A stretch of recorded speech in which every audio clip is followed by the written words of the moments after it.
that I'll move along to, but we have two very special guests with us this evening, actually members of our team, frankly.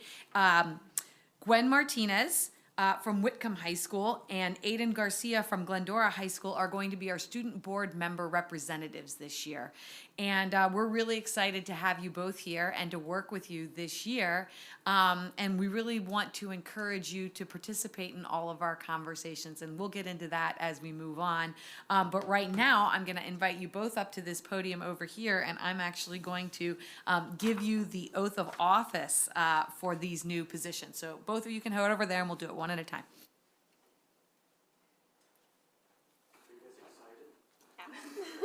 A little nervous. I'll only read this whole paragraph and hope that you can memorize it in your head and read it back to me. Okay.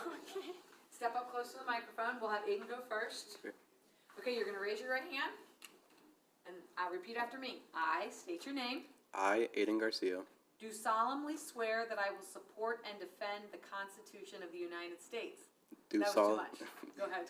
do solemnly swear that I will Support and defend the Constitution of the United of the States. United States And the Constitution of the State of California. and the Constitution of the State of California Against all enemies, against all enemies, foreign and domestic, foreign and domestic, that I will bear true faith that I will bear true faith and allegiance and allegiance to the Constitution of the United States to the Constitution of the United States and the Constitution of the State of California. and the Constitution of the State of California, That I take this obligation freely that I take this obligation freely without any mental reservation without any mental reservation or purpose of evasion, or purpose of evasion, and that I will well and faithfully and that I will well and faithfully discharge the duties upon which I am about to enter. discharge the duties of which I am about to enter. That's right. Congratulations. Thank you. Thank you very much. All right, I'll try a little bit better to cut it down for you. Okay, I state your name. I, Sophia Gwen Martinez, Do solemnly swear do solemnly swear that I will support and defend that I will support and defend the Constitution of the United States the Constitution of the United States and the Constitution of the State of California and the Constitution of the State of California against all enemies, against all enemies, foreign and domestic, foreign and domestic, that I will bear true faith that I will bear true faith and allegiance and allegiance to the Constitution of the United States to the Constitution of the United States and the Constitution of the State of California. and the Constitution of the State of California, That I take this obligation freely that I take this obligation freely without any mental reservation without any mental reservation or purpose of evasion, or purpose of evasion, and that I will well and faithfully discharge and that I will well and faithfully discharge the duties upon which I am about to enter. the duties upon which I am about to enter. Congratulations. Thank you. We're glad to have you here. Thank you.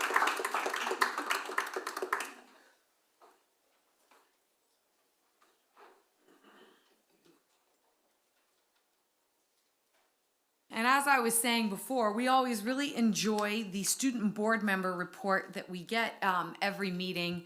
But we really want you both to participate in the discussions that we're actively having.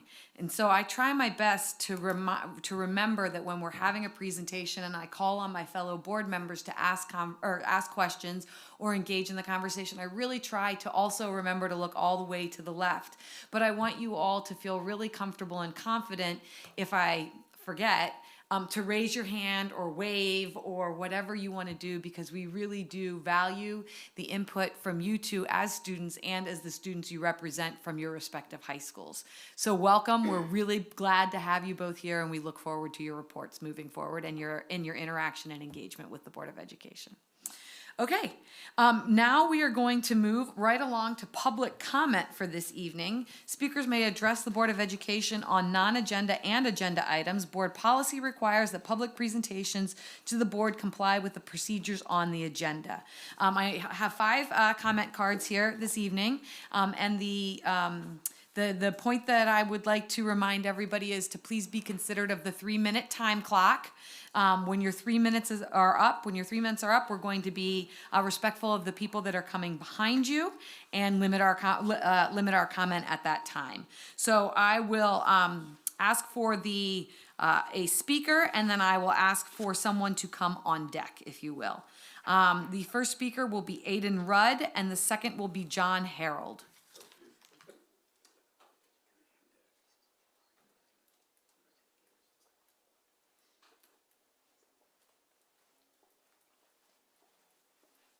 How you doing? First time I get to see the new board in person, so great to have all you guys here. I just want to speak on the parent notification item, and I trust that you guys will do what's right for the community and not cower to what the state wants you to do, and encourage you to join forces with other districts like Chino Valley, who are brave enough to do what's right for their parents and the people, and I trust that you guys will do the same. And I'll give you the rest of my time to the next speaker. Thank you very much. Thank you, Mr. Rudd. We'll have John Harold, and then on deck will be Mike Barron. Good evening. My name is John Harold. I'd like to consider myself the local civil rights attorney. I've spent the vast majority of my career as an attorney in government.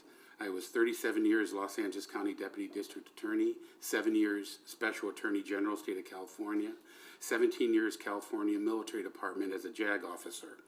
I'm well familiar with court. I was in court today. I spent my entire morning in court representing disabled American veterans in a lawsuit that we have filed. You have a unique duty and responsibility, and that is not just to uphold the law, but to uphold the spirit of the law. Parental notification is something that is very important. The foundation of our country, of our civilization, is the family. The family is under attack. The only way we can protect the family is by standing together. Now, I'm sure if you haven't received it already, you will be getting a letter from the Attorney General threatening action if you do something that they don't want you to do. Your response should be, bring it on.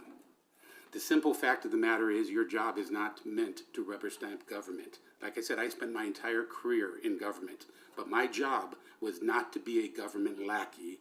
My job was to do what I'm supposed to do, which is represent the people of the state of California. And the people of the state of California include families, and specifically children. It is imperative that we protect the children. Now, it's very easy for people to say that these new laws are protecting children. No, they're not.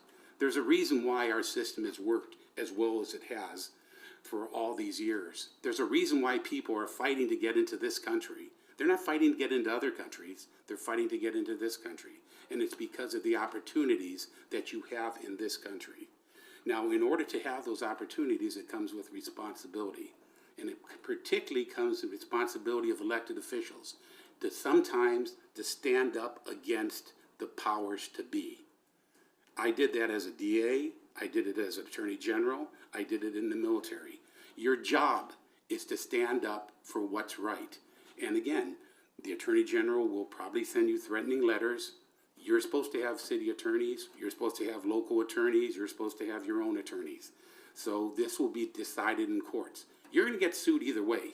If you don't notify parents, I assure you, there will be lawyers that will sue you. If you do follow your conscience and make sure you notify parents, the state of California says they may go after you too. But I'd rather be on the right side than on the wrong side. So what I ask you to do is to live up to your oath, and your oath is not to the state of California. Your oath is to the Constitution. Thank you.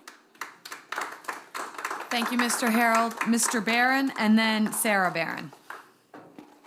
I never thought I'd prefer to come to a board meeting instead of watching Monday Night Football, but here I am. So, good evening, Board of Directors, Board of Trustees, and Dr. DeGrazia. Thanks for this opportunity to speak again.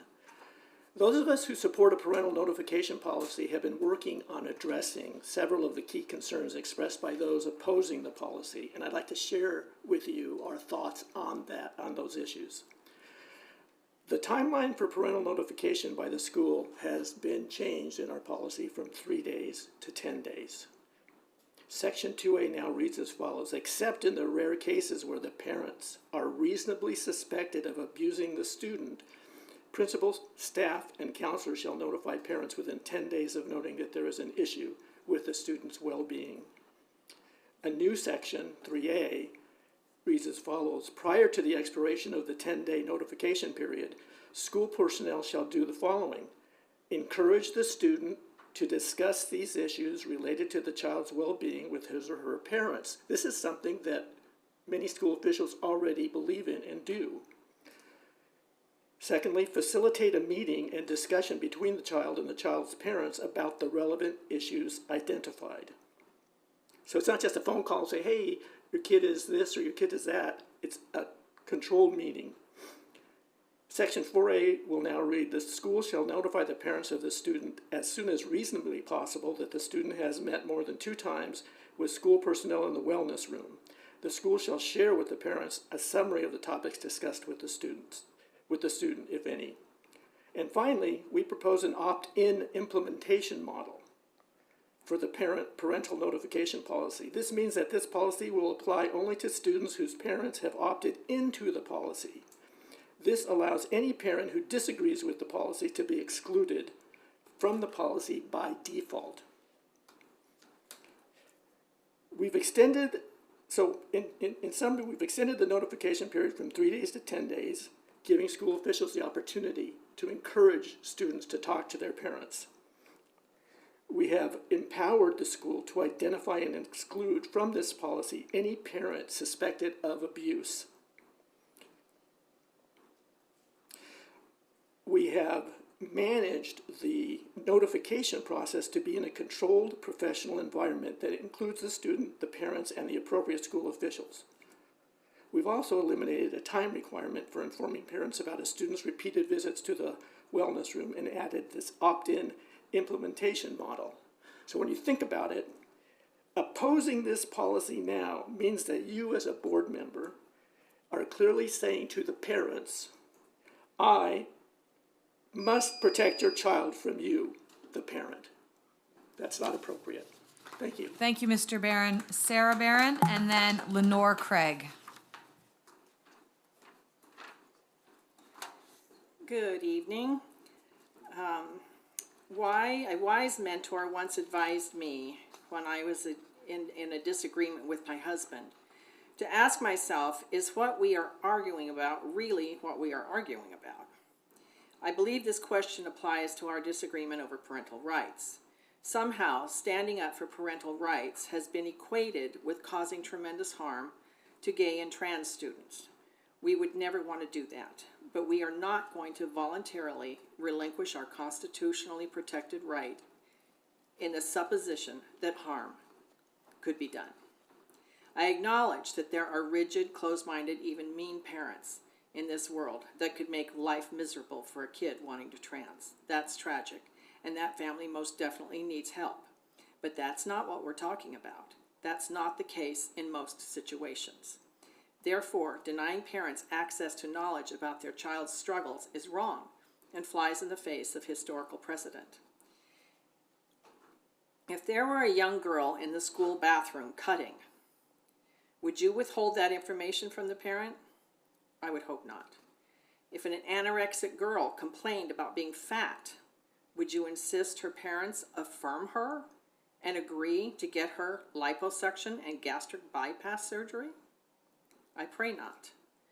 Then why are we insisting that in order for parents to be informed, they have to also buy into an agenda that is riskier, with greater potential harm for lifelong harm, than outing a kid before he or she wants to be? So I ask myself, is what we're arguing about really what we're arguing about? I don't think so. I think there is a bad motive buried under a good motive. I think there is an agenda of control buried under compassion and care. Why else would parents have to buy into the gender affirmation model and all that that entails in order to gain access to their children? That is wrong. Thank you. Lenore Craig, please.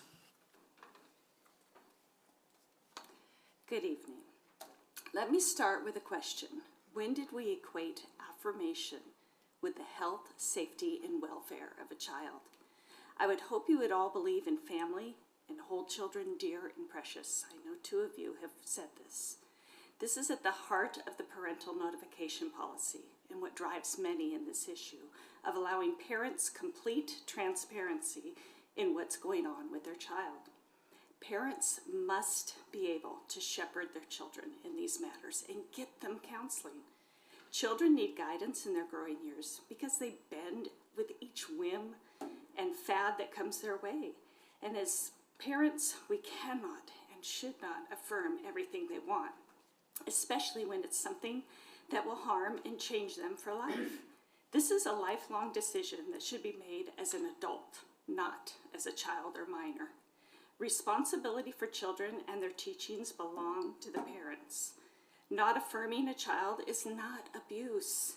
Real abuse should be dealt with as the state requires.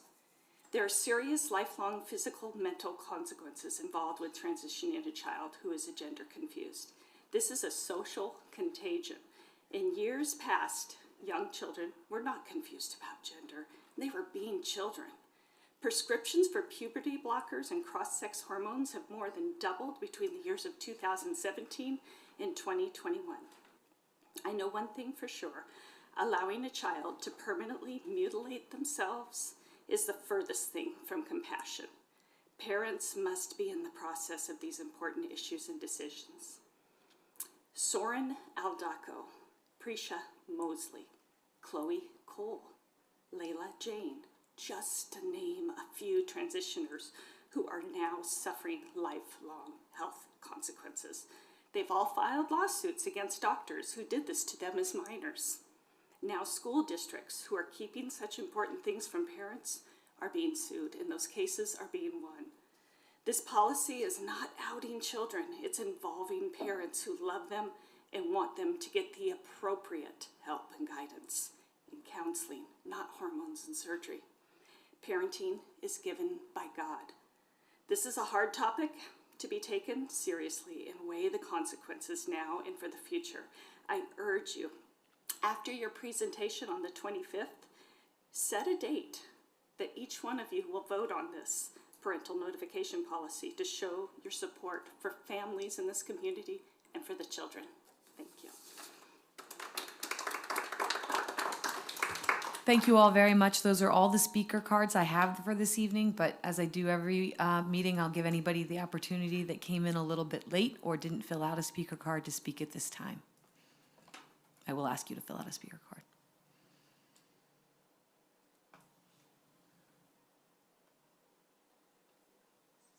Okay, I'm gonna take that as we will move on to the next item. That is going to be our public hearing for the sufficiency of textbooks and instructional materials for the 2023-2024 fiscal year. The public hearing is now open at 7:28 p.m. for the sufficiency of textbooks and instructional materials for the 2023-2024 fiscal year. I did that for you, Robin. Are there any public comments regarding this hearing specific to the adoption or the sufficiency of textbooks and instructional materials?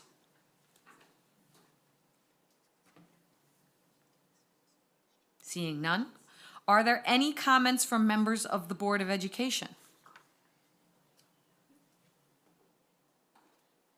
Seeing none, I will now close the hearing. I will now close the the public hearing is now closed at 7:29.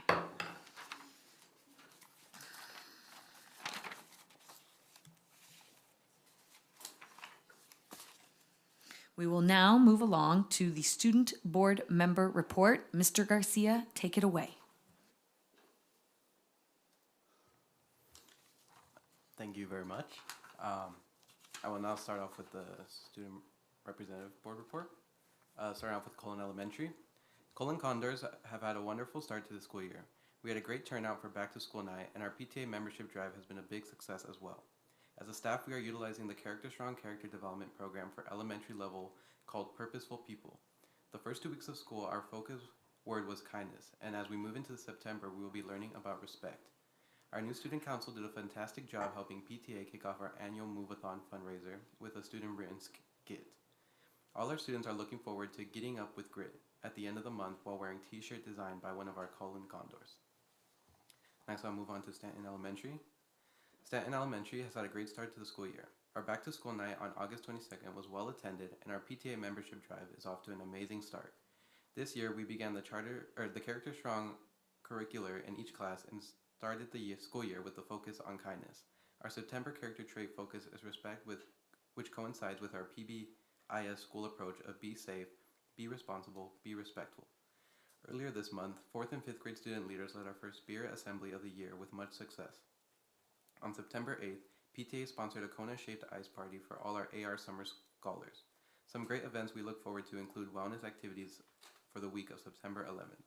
We are especially grateful to our SSS, Mrs. Cass, and Stanton PTA for working hard to prepare all the planned activities, creating the wellness basket to be raffled off at the end of the week, and for decorating our campus. We also look forward to our first Family Education Night, which will be held on September 22nd and will focus on the Character Strong curriculum. Next, I will move on to Sutherland Elementary. We have been busy over at Sutherland Elementary. After a fantastic first week of school, we had a very well-attended back-to-school night for parents and families. PTA is organizing various fundraisers and fun events this year. The first was a welcome back movie night. Families gathered for tacos and watched the movie Hook under the Glendora night sky. During the month of September, we are highlighting the character trait of respect. Teachers and students have been engaging in lessons, songs, and activities to dig into what respect looks like from various perspectives. On 9/11, our school community took a moment of silence to honor the lives lost and sacrificed during the 9/11 tragedy. We are looking forward to recognizing and practicing health and wellness during Wellness Week of the week of September 11th. Thank you to our SSS, Mrs. L, who has planned various activities for the week. We also thank our PTA for donating a wellness basket that will be raffled off to a lucky winner at the end of the week. Next, I will move on to Sandburg Middle School. Spartans have started the school year off with excitement and endless energy. We have been busy with schedule changes, ASB activities, and getting back into school and homework routines. ASB elections were completed last week. Congratulations to our 6th grade ASB representative, Hannah Vu, and our 8th grade representative, Marabella Alonso. We celebrate and commend all the amazing students who have the courage to run for leadership positions and recite campaign speeches in front of their peers. In our eyes, they are all winners.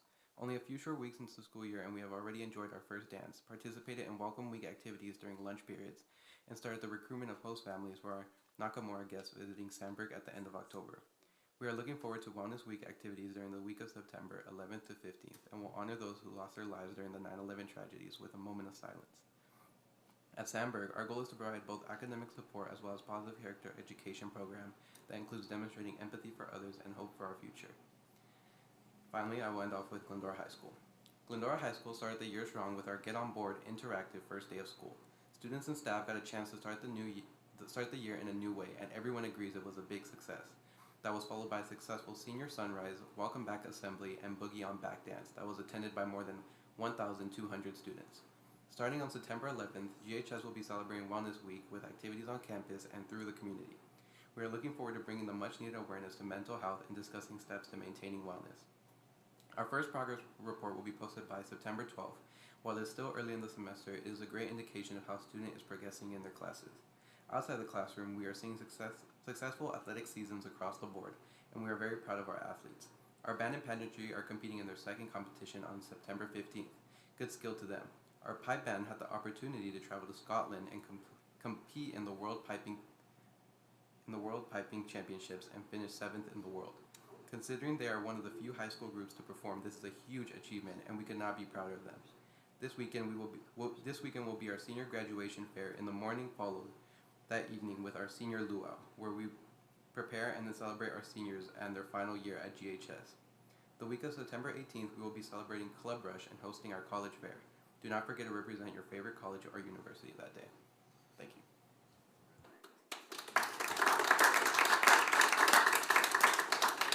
Good job. It's not that scary. It's totally fine.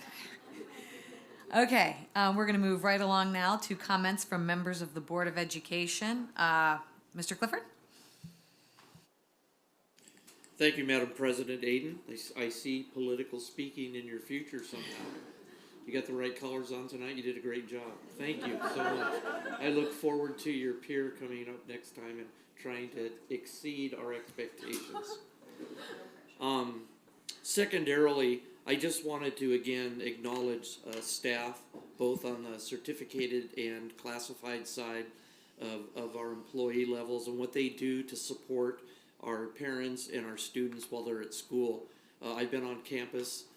I'm on campus pretty much every Wednesday from at least 10 to 11 at the district, and I always walk around and look at things. And you know, what a beautiful place we work in, and we raise our children in during the day.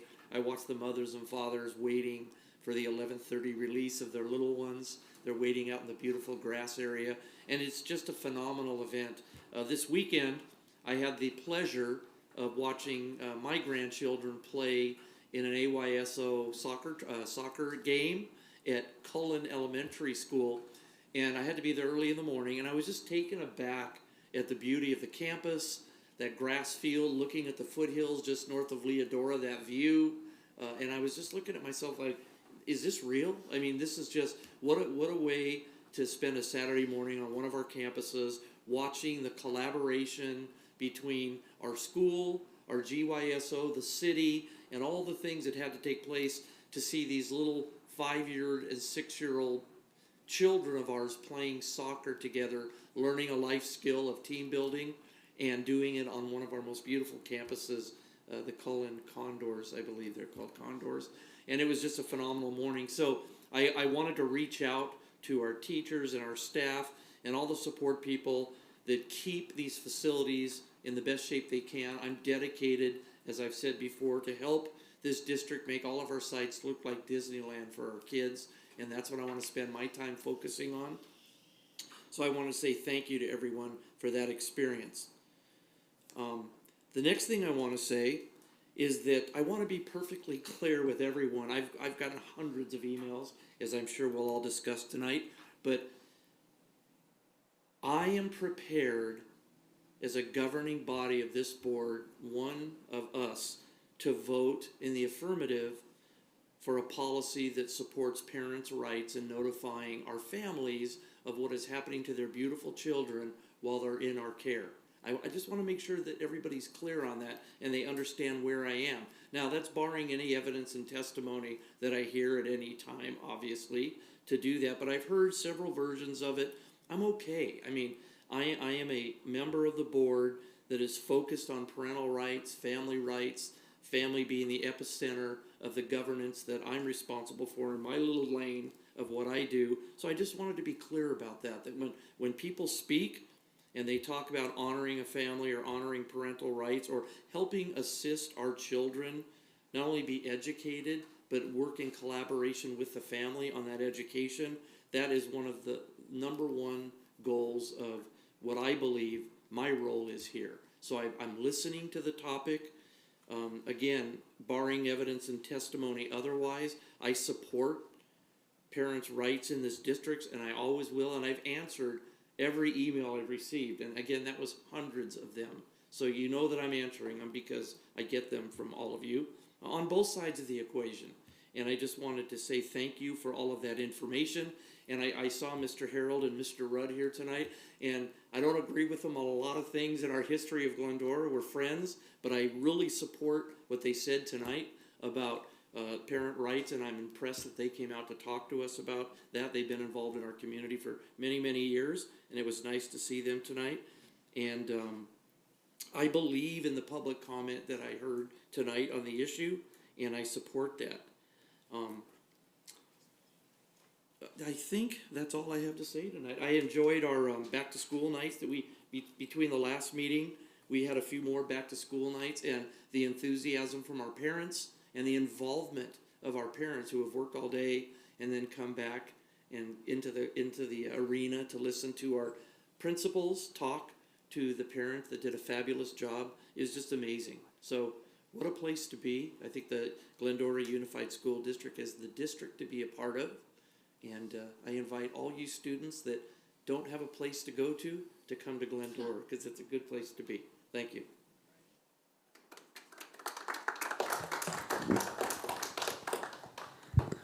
First off, welcome Aiden, Gwen. Congratulations. Thank you for stepping up and taking on this role. It is extremely important all the time, but especially in this day and age, your voice is critical. And I applaud you for stepping up and taking this role. and I look forward to working with you and hearing your ideas and all the contributions you'll make to this board. I'm very proud. I know you guys have heard PTA a number of times tonight, but I am here to advocate once again for PTA and remind you, you heard of all the amazing things that they're doing at their schools. They are super excited with enrollment, and it's so important to contribute if you can. It's $10 per person per enrollment, and that little amount goes a long way. And of course, if you can help, we can always take the bodies, and they're doing all the work. I want to thank them for everything they did to beautify our campuses. And downtown Glendora with the yellow ribbon, which is Wellness Week this week in Glendora, but also suicide prevention awareness, which is a very important topic, and it's something that we need to get comfortable talking about to make sure that we are bringing awareness and resources so that we can support our students, our teachers, and our community members when they are struggling. I believe maybe somebody else will mention this, but we have the event on Wednesday at the high school. If you're unaware, go to the website, go to the Instagram, all that information is there. I look forward to seeing you guys there. It'll be a great opportunity to get resources as parents. I did want to clarify that it is an adult parent event. There won't be a place for the kiddos. It's important to be able to have this conversation without the kiddos in the room, so maybe leave them with grandma or something. But anyway, look forward to seeing you all there on Wednesday. Have a great wellness week. Make sure you take care of yourself, your mental health, and I think that's all. That's all I've got. Thank you. Mr. Lopez? Aiden and Gwen, welcome, and thank you for taking on the important role. And as has been said, student voice is super important to us. So continue to challenge us and let your voice be heard, because we do want to hear from our students in the district. The other thing, negotiations. So between GTA and the district, they have worked out, they have negotiated a great raise along with a bonus. And now I just believe it's in the ratification stage, right? It just needs to be voted on by GTA, and then CSEA will open negotiations and go to the table with CSEA. But well-deserved for our staff. I'm sure they're gonna vote for it. I mean, I don't know how they wouldn't vote for it. I've heard a lot of positivity around it. So it's awesome that, that we continue to support our teachers that way so that we retain the talent that we have in the classroom. So that is a really nice thing for our teachers. Also with parental rights, thank you for the update on the document. And again, it's, of course, we always want to work with our families. That's just what Glendora has always done.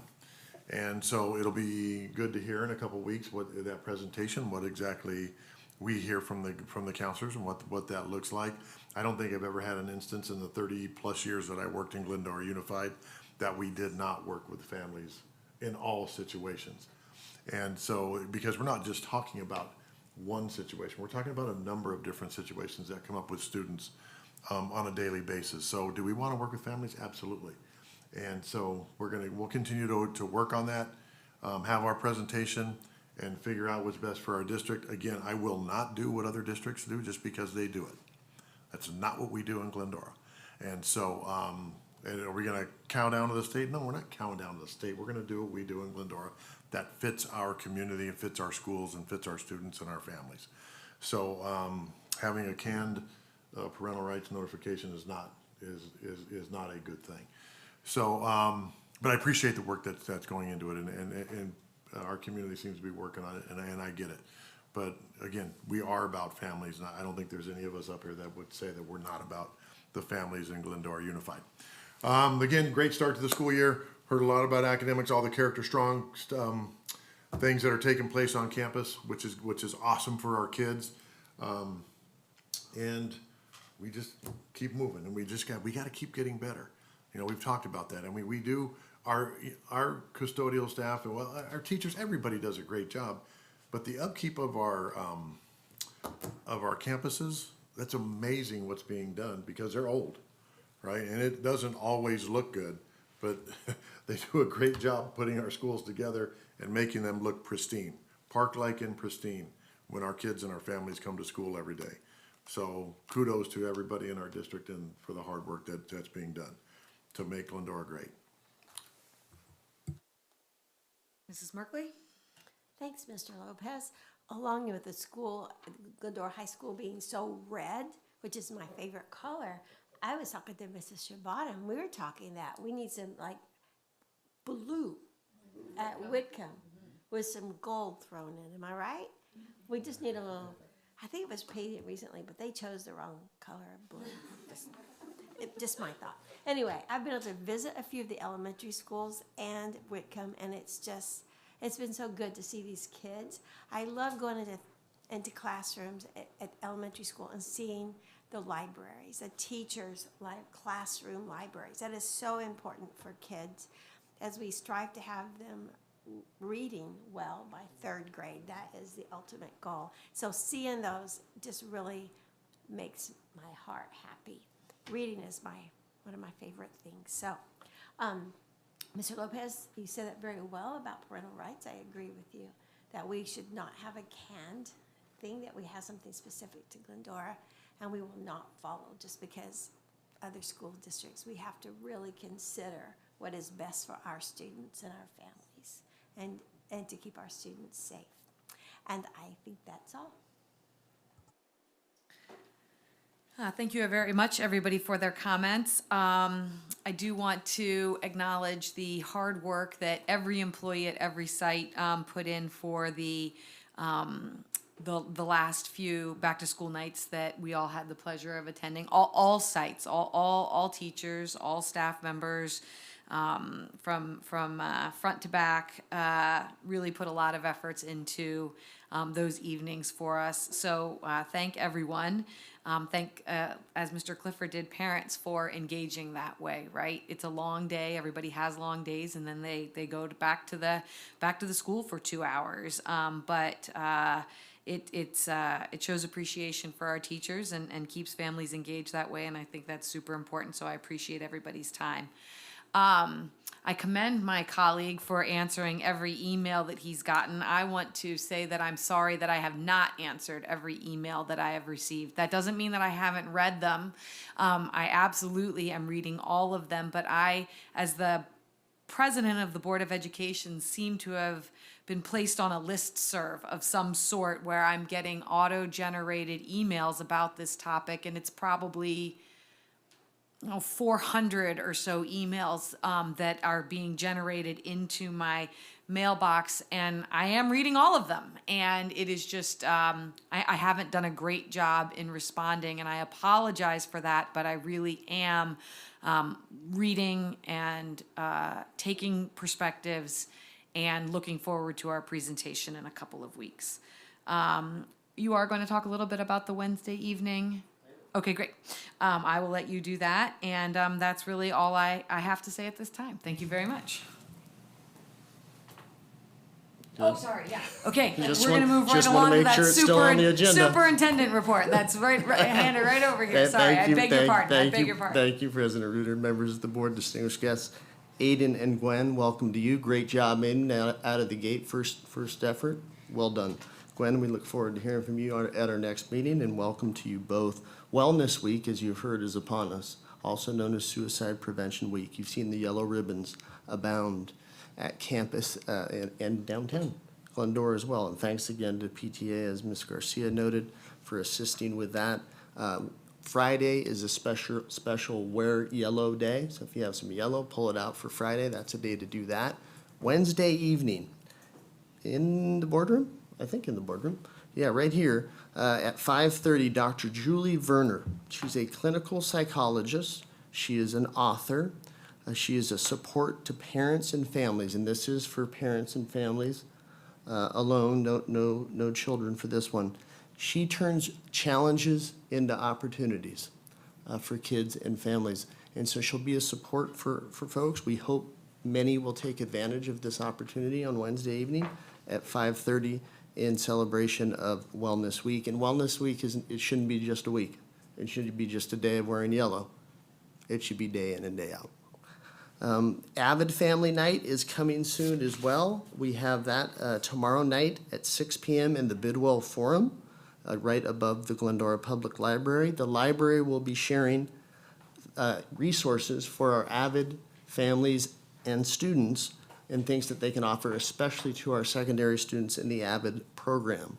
Right around the corner next week is our annual college and career fair at Glendora High School. All grades and families are encouraged to attend that one. That you can't start thinking about either one of those topics, college or career, early enough.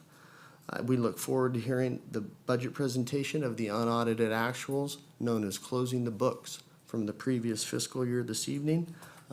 It is important to note of an enrollment effect that has hit the district this year. We have hit a continued decline further than expected. We have some glimmer of hope. At the TK, transitional kindergarten area in enrollment, that grade is up compared to last year, but other grades, especially kindergarten and first, are down according to last year's numbers. So we're very concerned about that and watching that very, very closely.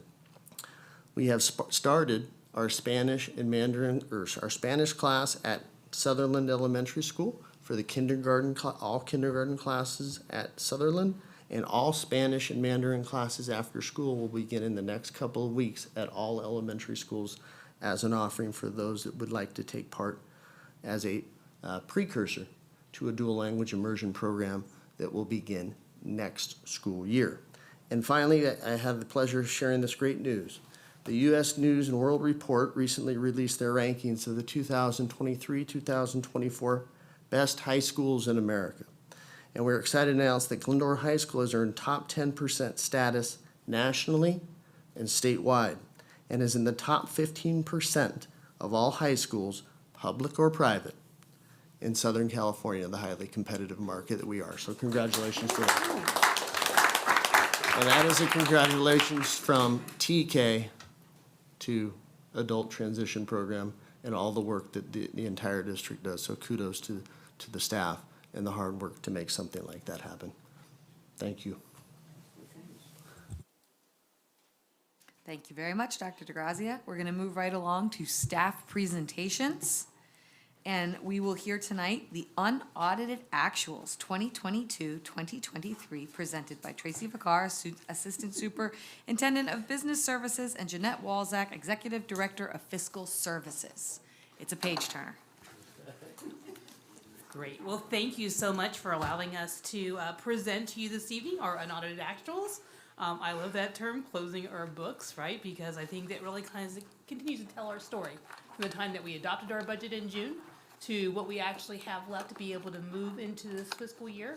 And that's really what the unaudited actuals is really about in the presentation here this evening. This is one of 3 major financial reports that we actually turn into the state that you recognize, and that we continue to tell our story throughout the year. There'll be 2 other reports later on the year. The first interim, which happens in December, and the second interim, which happens usually around late February, beginning part of March, that we'll be turning in. So with that, I'm excited to introduce to you Mrs. Walzak and her staff, who have worked very hard to close out our books and to present to you the unaudited actuals. Mrs. Walzak? All right. Thank you, Mrs. Vicar. Good evening, distinguished board members, Dr. DeGrazia, Cabinet, and our distinguished guests. Thanks for having us. So we're going to talk about how we ended the year for 2022-2023, the unaudited actuals. So for this report, it's basically the annual financial report of the district. It reports on the results of operation for the fiscal year, July 1st through June 30th. And it becomes the basis for our audit, which is taking place actually in a couple of weeks by an independent auditor. And it's also by the CDE required format, which is called SACS. And then here we will have the statement of revenues, expenditures, and changes in our fund balance. What the other reports that are included in this big 100-page report is our attendance, or ADA, indirect cost calculation for the fiscal year 22-23. Our indirect cost calculation is 4.777%. It's basically administrative costs, what we can charge for some of our categorical programs. We also have the lottery, some of the special ed cost data, also the current expense formula minimum classroom compensation, which is basically the calculation of the current expense or cost per ADA, and that's Ed Code 41372. Another report included in this is the MOE, basically the Every Student Act maintenance of effort. On the district funds, we're going to be covering our main fund, which is the general fund, which is the district's operating fund. It includes unrestricted and restricted. And then we also have the other district funds, which is required by the states. And we have 12 specialized funds. We will also have the schedule of fixed assets as well as the schedule of long-term debt. For the Fund 1, or the general fund, we have the unrestricted and restricted. So comparing 22-23 and 21-22, our adjusted beginning fund balance is $10,351,157, and 21-22 is $16,214 and 64. Our total revenues for 22-23 increased by $9.1 million. Expenditures also increased by $6 million. We have other transfers out, and then the increase in fund balance is $13.5 million. So we ended the year for 22-23 at 29.3 versus 21.7 last year, and that's an increase of $7.6 million.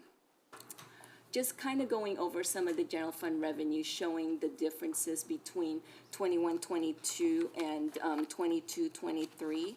Our main revenue source is our LCFF, and that went up from 64 million to 75 million. Federal resources went down from 9.2 to 7.1. Most of our federal dollars in the last couple of years have been related to COVID, so those have all been pretty much expended. Our last one is ESSER 3, and the expiration date to spend that down is September 30, 2024, and that's the only COVID fund that we have left to spend. Other state revenues went up from 9.6 to 16.4. Part of that increase are related to some of the one-time grants, the arts, music, instructional materials, which is roughly 4.1 million. We also have the Learning Recovery Block Grant, which is 5.1 million. And then we have the ELOP, or the Expanded Learning Opportunities Program, which is $2 million. And then the other local revenues, it went from 4.4 to 9 million. Some of the what's included in the local revenues are basically our AB 602 or SPED, or special ed funding, and we also have an entry that the auditors have to do, which basically increases the local revenue and also increases the salaries, and it's just for STIR's reporting purposes. Next would be the general fund expenditures. We have certificated salaries, classified salaries, employee benefits, books and supplies, and those all increase except for books and supplies. We went from 4.1 last year to 2.9 this year. For 23-24, we're going to see an increase in that due to the textbook adoption that took place at the beginning of the school year. And then next, just talking about a little bit about the general fund contribution that we've mentioned in the past. Our SPED is not funded where it needs to be. So in the past, we've gone from 7.2, the largest one being in 2019-2020 at 10.1 million. And then it went down due to the pandemic. 21-22, we were at 8.9, and then for 22-23, our general fund contribution related to special ed is 9.38 million. Another general fund contribution, it's the routine restricted maintenance, or RRM, and that's we're required to contribute 3% of general fund expenditures, and that basically covers maintenance and operations. And this year, the total general fund contribution is 2.7 million.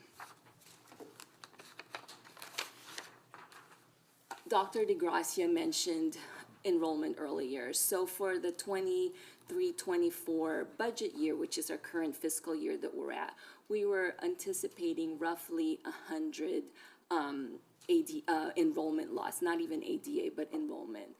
When we were going through every time we start the school year, we meet every day to go over the variances going from day to day as far as enrollment goes. And currently, our enrollment is down by almost 230 students for this fiscal year. So obviously, that's going to hit us next year. ADA is going to go down. As we had mentioned before, we're funded based on our ADA. So right now, it's still the 3-year rolling average. However, for next year, we're funded based on 22-23, 21-22, and 20-21. So next year, we're definitely going to see a cliff where our ADA funding is going to be affected. Next is other district funds. So on this next few slides, it's just a requirement. We have to go over the different funds that we have, are what we ended, which is our ending fund balance, as well as the revenues or expenditures. We have the Fund 8, which is the ASB Special Revenue Fund. This is for all of our ASBs, and that's basically Goddard, Sandburg, and Glendora High School. Our beginning fund balance is $716,000, and then we ended the year with $591,664, and the fund balance went down by $124,000. And that's mainly because in the past, because of the pandemic, they weren't able to spend most of the funds that they had available because of different events going on. But now that we're back in session, they're able to spend that. And we want them to spend their money for the kids and things like that. Next is the Adult Education Fund. It went up by roughly $7,633. Revenue went up by $50,000. Expenditures also went down by $26,000, so we had an increase in fund balance of $40,000, and ending fund balance is $769,923. Next is the Cafeteria Special Revenue Fund, or Nutrition Services. Revenues went up slightly, expenditures went up slightly as well, and then they have an increase in fund balance of roughly $403,886, and their ending fund balance is $1.2 million. Next is the Deferred Maintenance Fund. This is the one where the general fund is transferring or contributing $400,000. So basically, we're trying to just spend down that $400,000. It's related to different things for the district. Most of them is like HVAC, painting, carpeting, things like that. So as you know, we've been upgrading some classrooms, different classrooms, changing out the carpets, doing the painting, and that's an ongoing project.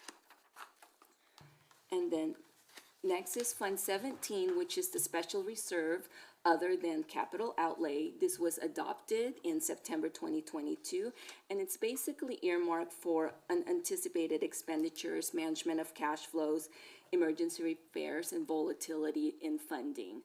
So for this year, we ended at $10.39 million. Next is Fund 25, which is the Capital Facilities Fund. This is also where we collect the developer fees, and revenues is $559,000, expenditures is $36,000, increase in fund balance is $523,000, and then we have the ending fund balance of $3.9 million. Also included, this is basically broken down into components, 25 and 25.1. So 25.1 was related to the track and field that was raised, I want to say at least maybe more than 10 years ago, and the balance on that is included in the 3.9, and that's roughly $212,000.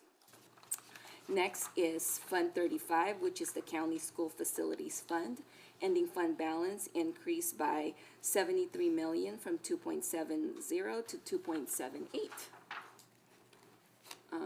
Next is the bond interest and redemption fund. This is basically held by the county for what we have, the bonds that we have outstanding. So ending fund balance went from 316 to 325,000. Next is the Fund 63, which is the other enterprise fund or the daycare preschool fund. Ending fund balance went up from 0 to from 0 to 29,720. And last, we have the self-insurance fund, and this one, the fund balance went down by 345,000 from 1.7 to 1.358. And lastly, we have the Foundation Private Purpose Trust Fund, and this is a trust fund for scholarships for Glendora High School, donated by I believe two families, and so the ending fund balance is 481,995, an increase of 3,578. Next steps. So first step, we have to submit the unaudited actuals to LACO by September 15th. And then next, we will be reviewing and updating the 23-24 budget. And then next will be an independent audit, like I mentioned earlier, and that's for the year ending June 30, 2023. And then back to one of our reports, which is preparing the first interim. So the first interim we will need to report that by December 15th, and it will cover from July through October of this year. And that wraps it up. Thank you, Thank Mrs. you. Walzak. Do we have questions that perhaps we could address?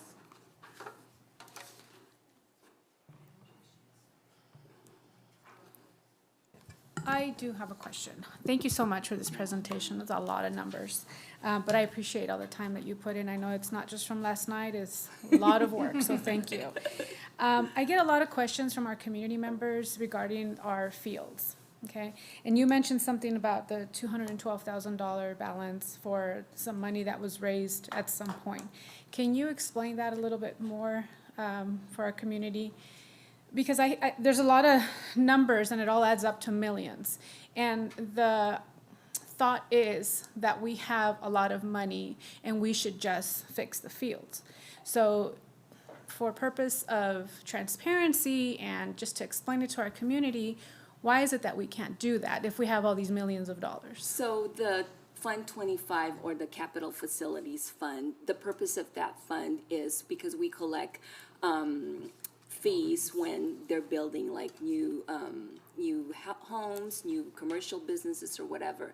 So a portion of, or they call it a school fee. So a portion of that basically goes to the district, and the purpose of that per the legislature is when you're needing to build new classrooms, like a portable or additional classrooms to accommodate the new things they're building, the new homes or whatever that they're building. So that's the purpose of that fund.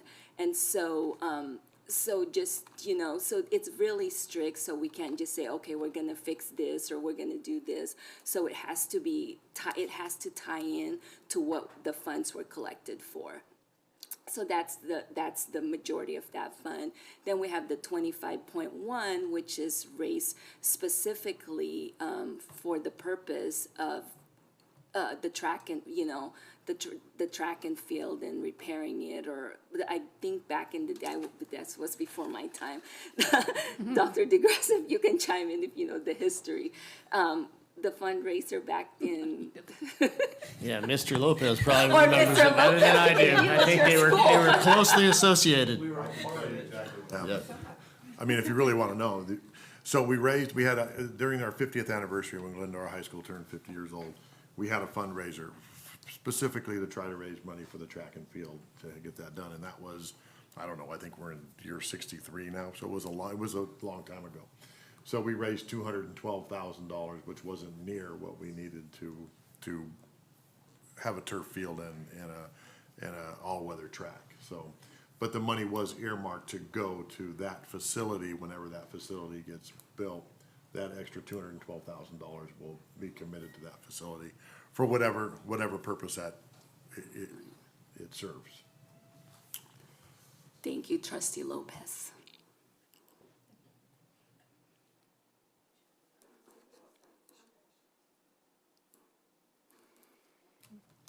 Well, I just want to thank you and your staff again for the great presentation and for all the hard work that you put in this summer with closing out our books and helping us with this financial report that we'll be presenting to Lakewood tomorrow. You guys will be voting on this in just a little bit. Thank you. Thank you.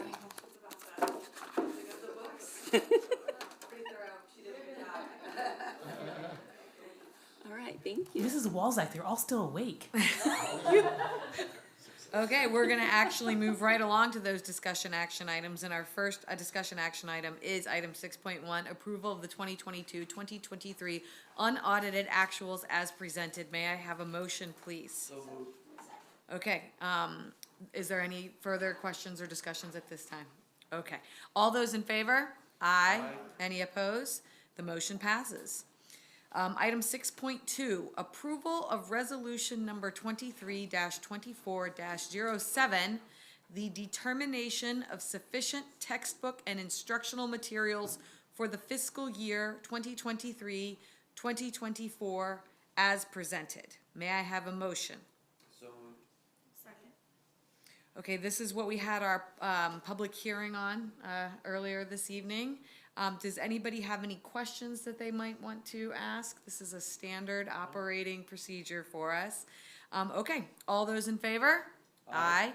Any opposed? We have approved resolution number 23-24-07. Item 6.3, approval of resolution number 23-24-08. Alternative intra-district attendance program spaceability as presented, excluding applications from the districts of Azusa, Charter Oak, Pomona, and Roland for 2024-2025. This is due to reaching capacity on the number of students who may transfer to Glendora USD from those districts through the District of Choice program. That's not continuation, is it? It's the next one. Okay. All right. May I have a motion for item 6.3, please? So moved. I'll second it. Okay, does anybody have a question, any questions about this? This is sort of a topic that people might get confused on as far as district of choice versus inter-district transfer, how we take students from other districts. Does anybody have any questions about that? Is there like a little primer that you'd like to give? Anyone?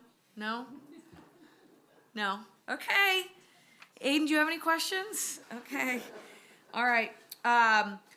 Just so I will say that, as we had District of Choice, that did help to combat our declining enrollment in the early 2000s. Once certain school districts reach the percentage cap of students that they have sent both to us and in general, we can no longer accept students from those districts. And it's not a one out, one in policy. So if we graduate a student from, say, Azusa, we can't take a kindergartner at that time. Once we hit the cap was done. We can no longer take students from those districts. And those are the districts at this time of Azusa, Charter Oak, Pomona, and Roland.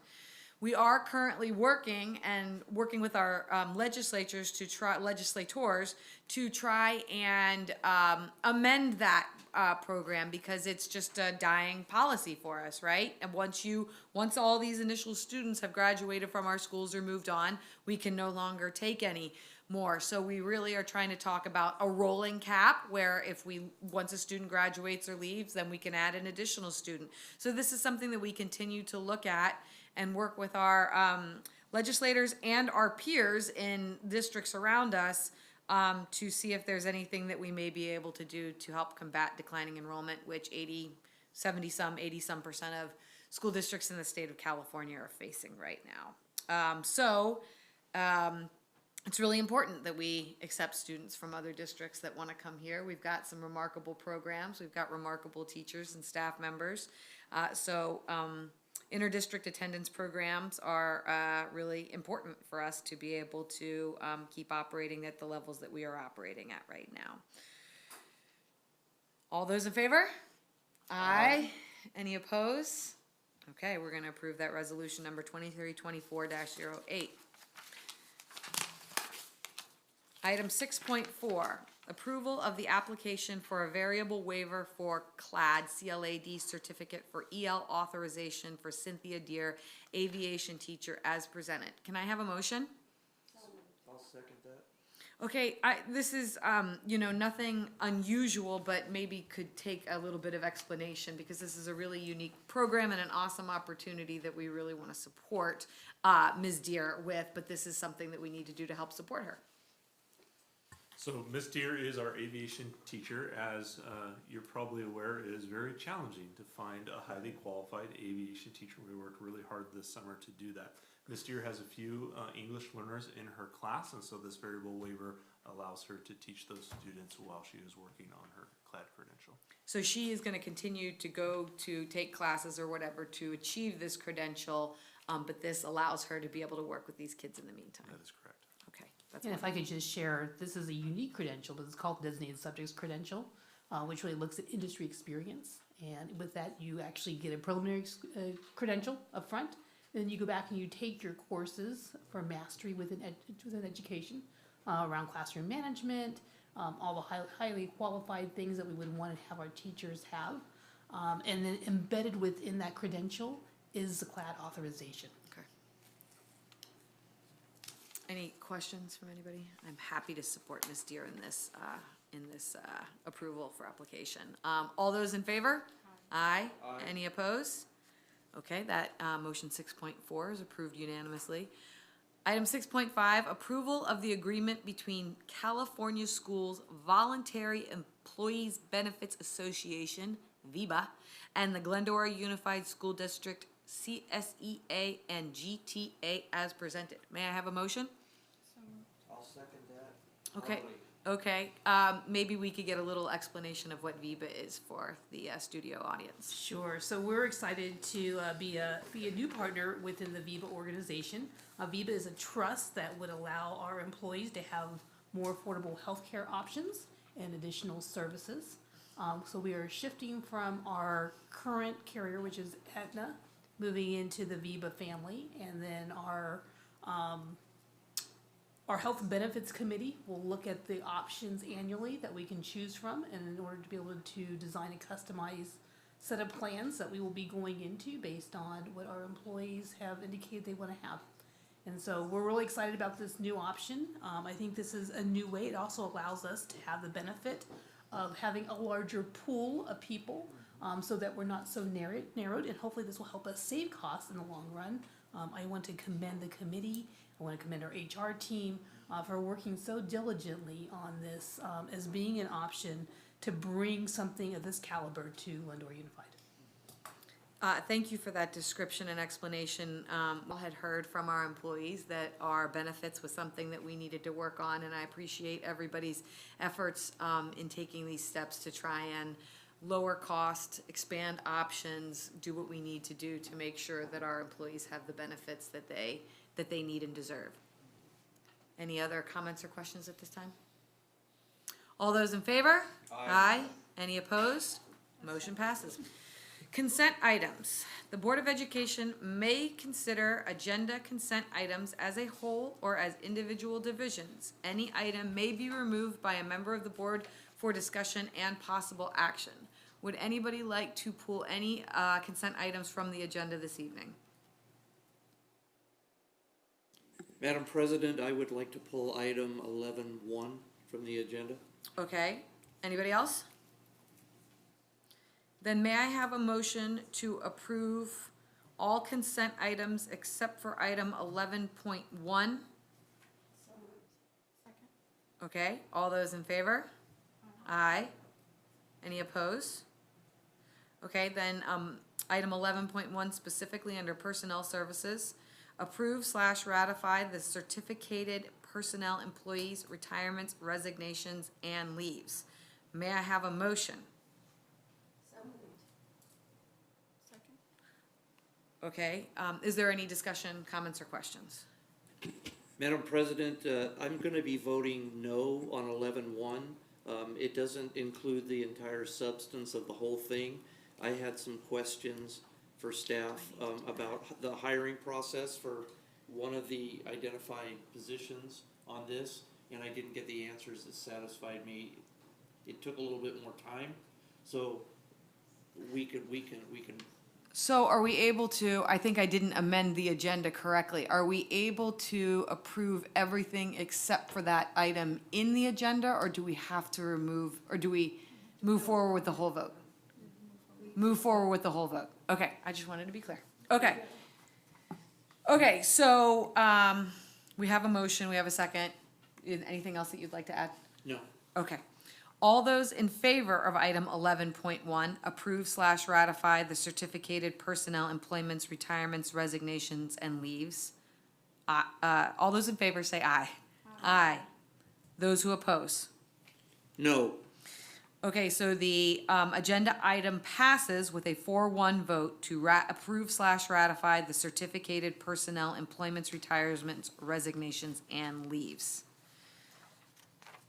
Item number 12.1, adjournment, and I'm going to ask for adjournment as well as a moment of silence for the lives lost and loved ones affected by those losses on September 11th, 2020, 22 years ago today.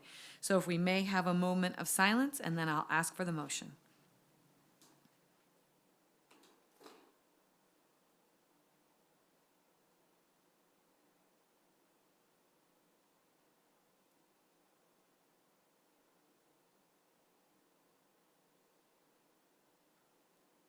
May I have a motion, please? All those in favor? Aye. We are adjourned at 8:22 p.m.